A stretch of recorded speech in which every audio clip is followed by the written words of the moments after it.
সৈয়দ মুজতবা আলীর দেশে বিদেশে গ্রন্থ অবলম্বনে আজ এই পর্বে আমরা আলোচনা করব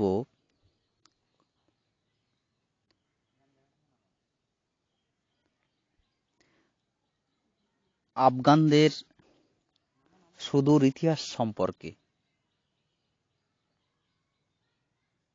আফগানদের জীবনের সঙ্গে ইতিহাসের যে যোগ,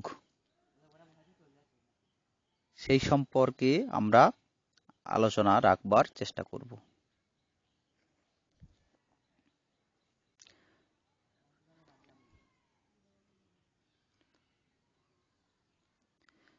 তো সৈয়দ মুজতবা আলী তার দেশে বিদেশে গ্রন্থের মধ্যে সুদূর আফগানিস্তান সম্বন্ধে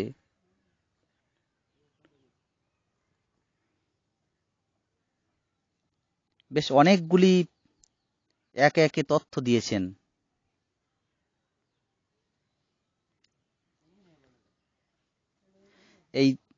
এইসব তথ্যের মধ্যে একটা অংশে আছে আফগানিস্তানের ইতিহাস সম্পর্কিত।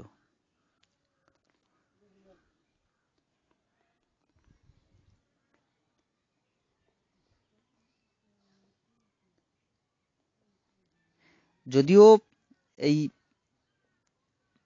ইতিহাস সম্পর্কে মতভেদ আছে,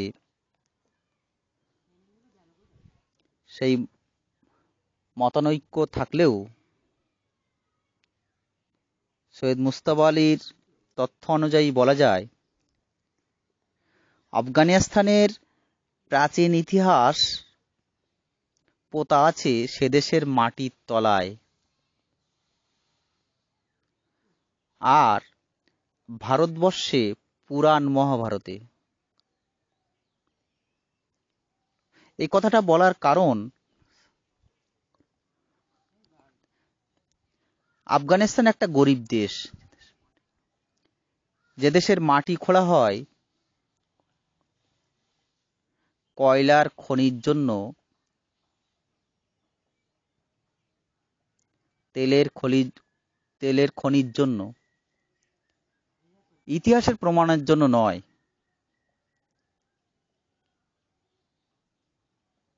ইতিহাসকে প্রমাণ করার জন্য সে দেশের মাটি খোঁড়া হয় না, খোঁড়া হয় কয়লা খনি খুঁজে পাওয়ার জন্য, কয়লাকে সংগ্রহ করার জন্য, তেলকে সংগ্রহ করার জন্য। এই আফগানিস্তানের অর্বাচীন ইতিহাস ফরাসি পাণ্ডুলিপিতে এদেশে ওদেশে নানা দেশে ছড়িয়ে আছে।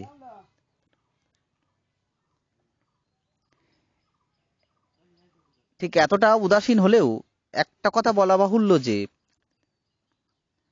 ভারত ইতিহাসের পূর্ণ বিবরণ জানতে হলে আমাদের আফগানের ইতিহাস জানার প্রয়োজন আছে।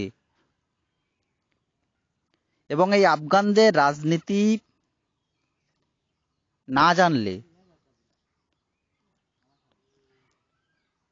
তাদের ইতিহাস সম্পর্কে না জেনে ভারতের সীমান্ত প্রদেশ শান্ত রাখার চেষ্টা পাগলামি মাত্র, মোটেই সম্ভব নয়।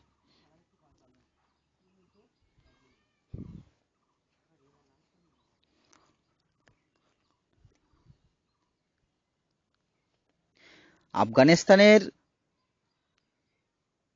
উত্তর ভাগ, যার নাম বলখ রদকশানের,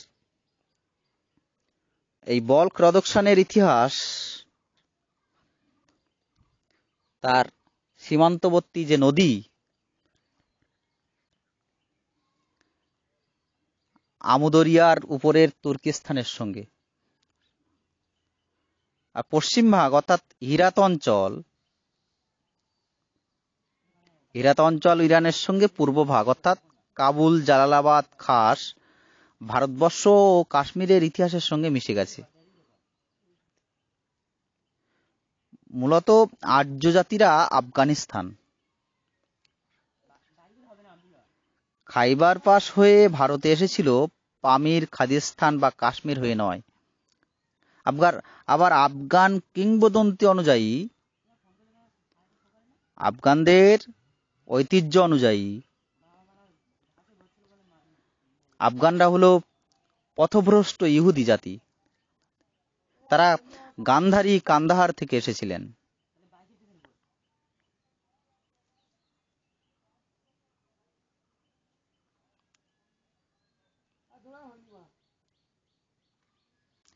বৌদ্ধ ধর্ম অভ্যুদয়ের সঙ্গে সঙ্গে উত্তর ভারতবর্ষ ও আফগানিস্তানের ইতিহাস স্পষ্টতর রূপ নিতে আরম্ভ করে।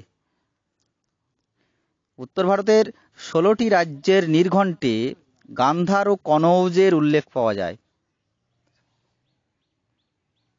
তাছাড়া ভারতের মতো আফগান, ইন্দো ইরানিয়ান এবং পারস্যের কোনো নির্দিষ্ট সীমান্ত রেখা ছিল না। সিকান্দার উত্তর আফগানিস্তান হয়ে ভারতবর্ষে ঢোকেন, কিন্তু তার প্রধান সৈন্যদল খাইবার গিরিসংকট হয়ে পেশোয়ারে পৌঁছায়। এই সিকান্দারের ভারত আক্রমণও গ্রিক অধিকারের ফলেই আফগানিস্তান বেশ কয়েকটি প্রদেশে বিভক্ত হয়ে পড়ে।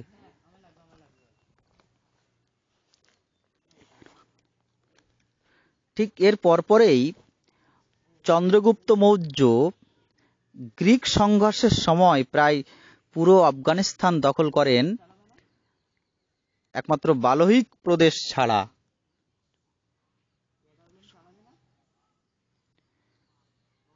মৌর্য বংশের পতনের সময়, ধ্বংসের সময় পর্যন্ত এই দেশ ভারতেরই অংশ ছিল। কিন্তু বৌদ্ধ ধর্মের প্রসারের সাথে সাথে আফগান জনসাধারণরা অপেক্ষাকৃত জটিলতা মুক্ত এই ধর্মকে বরণ করে মেনে নেয়। কারণ অশোকের সময় মাধ্যান্তিক নামে এক শ্রমণ এখানে এসেছিলেন। কাবুল থেকে 30 মাইল দূরে বেগ্রাম উপত্যকায় খ্রিস্টপূর্ব 260 থেকে 120 খ্রিস্টপূর্বাব্দের মধ্যে 29 জন রাজাদের অঙ্কিত মুদ্রা পাওয়া যায়। আর এইগুলির উপর গ্রিক খরট্টি ও গ্রিক ব্রাহ্মী লিপি পাওয়া যায়।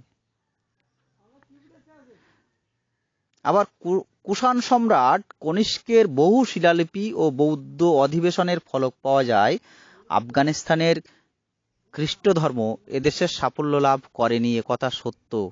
তবে আফগান বহু পূর্বেই তথাগতের শরণ নিয়েছিল এবং ভারতের কুষাণ সাম্রাজ্যের পতনের প্রায় 200 বছর পরেও আফগানিস্তানে কিদার কুষাণগণ রাজত্ব করে।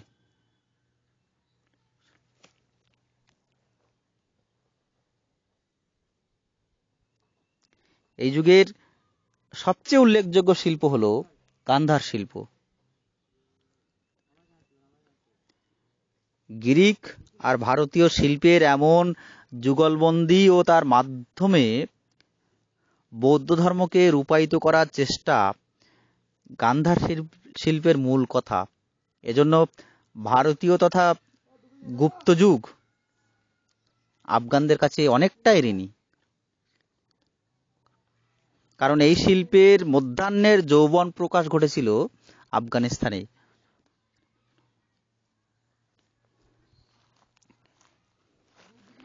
পঞ্চম শতকের চীনা পর্যটক ফাইহিয়েন কাবুল হয়ে ভারতে আসেননি, এসেছিলেন পামির হয়ে।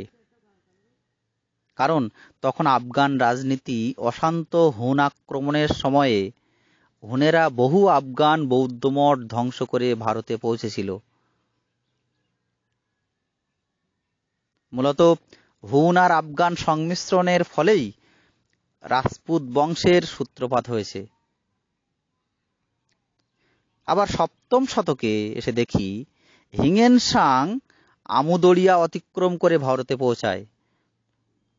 সেজন্য ভারতে যেসব বিদেশি বিখ্যাত পর্যটকরা এসেছেন তারা বেশিরভাগ আফগানিস্তান দিয়ে ভারতে ঢুকেছিলেন।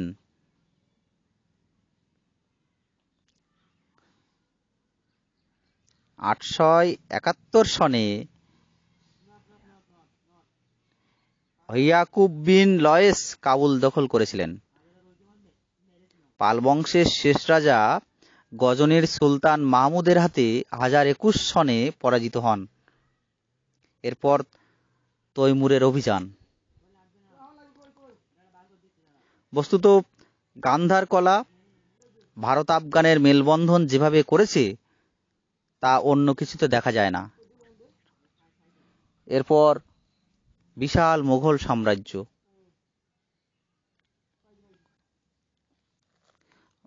বাবরের আত্মজীবনী আফগান ইতিহাসের আরেকটি প্রামাণ্য দলিল। সমস্ত কাবুলে দেখবার মতো বস্তু বাবরের কবর। বাবরকে যেখানে কবর দেওয়া হয়েছিল সেটা একটা পর্যটন কেন্দ্র বলা যেতে পারে, ঐতিহাসিক স্থান বাবরের কবর। আবার নাদির শাহ তিনিও নিহত হয়েছিলেন এই আফগানিস্তানে।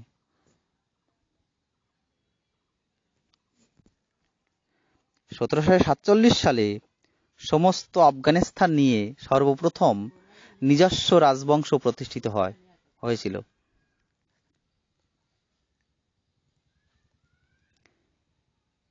আর সেজন্য সমালোচকরা বলে থাকেন আফগানিস্তানের ইট পাথরে আজও ইতিহাস ফিসফাস করে কথা কয়।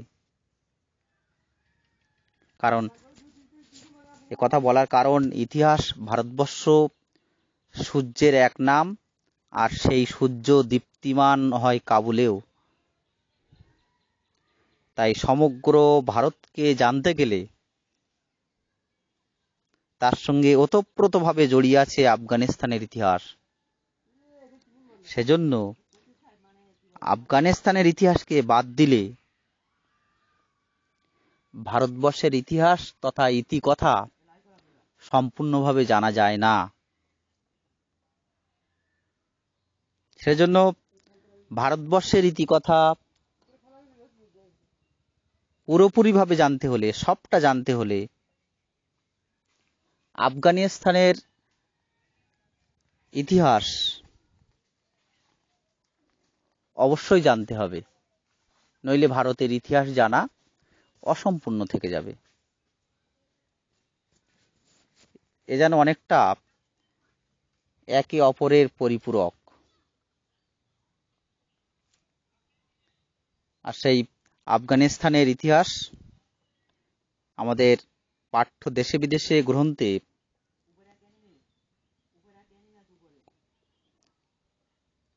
সৈয়দ মুজতবা আলী তার একটা আভাস, সেই ইতিহাসের একটা আভাস বা সংক্ষিপ্ত রূপরেখা এখানে তুলে ধরেছেন মাত্র।